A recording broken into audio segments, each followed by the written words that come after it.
بسم اللہ الرحمن الرحیم۔ سامعین کرام، السلام علیکم ورحمۃ اللہ وبرکاتہ۔ بسم اللہ الرحمن الرحیم۔ خداوند متعال کی ذات والا نے قرآن مجید کی سورہ بقرہ آیت نمبر 183 میں یہ ارشاد فرمایا، یا ایھا الذین آمنوا کتب علیکم الصیام کما کتب علی الذین من قبلکم لعلکم تتقون۔ اے ایماندارو، اے ایمان لانے والو، تم پر روزے کو ایسے ہی فرض کیا گیا ہے جیسے کہ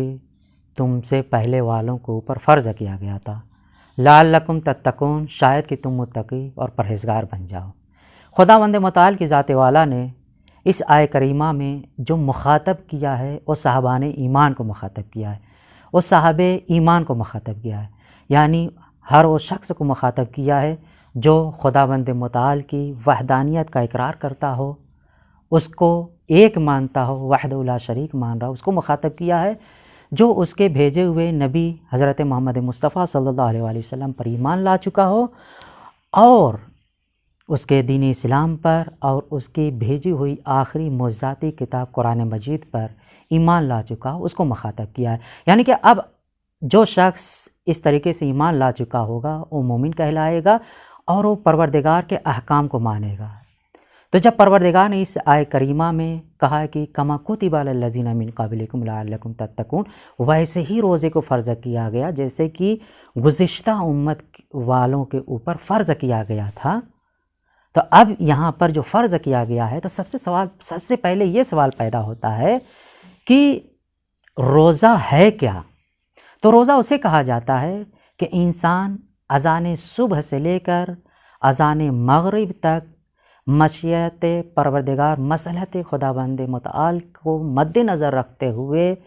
تواضع، انکساری اور تزلزل کے ساتھ اپنے آپ کو ہر اس شے سے پرہیز کرے جس کے ذریعے سے روزہ باطل ہو جاتا ہے، اسے روزہ کہا جاتا ہے۔ تو اس کے بعد دوسرا سوال یہ پیدا ہوتا ہے کہ اگر ہم روزہ رکھنا چاہ رہے ہیں تو اس روزے کی نیت کیسے کریں گے؟ نیت کے معنی ہوتے ارادہ کرنے کے، قصد کرنے کے، اپنے دل میں ایک محکم اور مستحکم کسی فعل کو انجام دینے کے بارے میں سوچ لینے کو نیت کہا جاتا ہے۔ تو سوال یہ ہوتا ہے کہ روزے کی نیت کیسے کیا جائے گا؟ کہا جاتا ہے کہ روزے کی نیت اگر کوئی شخص کر رہا ہے تو ضروری نہیں ہے کہ وہ زبان پر لے کر آئے، یہ ضروری نہیں ہے،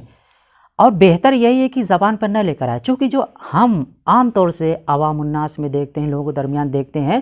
جب وہ روزے کی نیت کرتا ہے تو اللہ اور اللہ میں فرق کر بیٹھتا ہے۔ عام طور سے لوگ جب نیت کرتے کہتے ہیں کہ میں روزہ رکھتا ہوں یا رکھتی ہوں واجب قربتاً اللہ، جبکہ اللہ نہیں، اللہ کے معنی نہیں کیے ہیں۔ اگر اللہ استعمال کر رہے ہیں اس کا مطلب ہے کہ ہم پروردگار کے لیے نہیں رکھ رہے ہیں، اور اللہ کے معنی ہے کے لیے، خدا کے لیے، خدا کی طرف، اس کے معنی ہے۔ لہٰذا یہی بہتر ہے کہ نیت کو زبان پر نہ لے کر آئے۔ اگر کوئی لے کر آ رہا ہے تو اسے بہت ہی احتیاط کے ساتھ اللہ اور اللہ میں فرق رکھتے ہوئے نیت کرنی پڑے گی۔ اب اگر کوئی شخص صرف اگر اپنے دل میں سوچ لے ہاں میں روزہ رکھ رہا ہوں یا رکھ رہی ہوں خداوند متعال کے لیے جس نے ہم پر واجب قرار دیا اس ماہ رمضان مبارک کا روزہ، یا وہ روزے جو واجب ہیں اور اس کی واجب کی نیت سے اس روزے کو کر لے تو بس کافی ہے۔ تو سوال یہ پیدا ہوتا ہے کہ یہ نیت کب سے اور کب تک کی جا سکتی ہے؟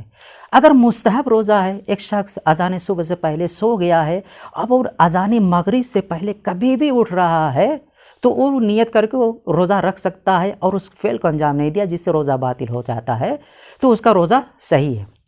مگر جو واجب روزے ہوتے ہیں اس میں ہر شخص کے اوپر اگر وہ اذان صبح سے پہلے سو گیا ہے اور اذان ظہر کے بعد بیدار ہو رہا ہے تو اس کے بارے میں یہ کہا گیا ہے کہ اس دن کا روزہ قصد رجا کی نیت سے روزے کو پورا کرے گا اور ماہ رمضان مبارک کے بعد اس روزے کی قضا کو بجا لائے گا بغیر کفارے کے۔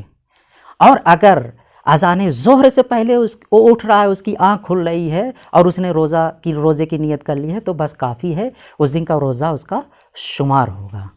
وآخر دعوانا الحمدللہ رب العالمین۔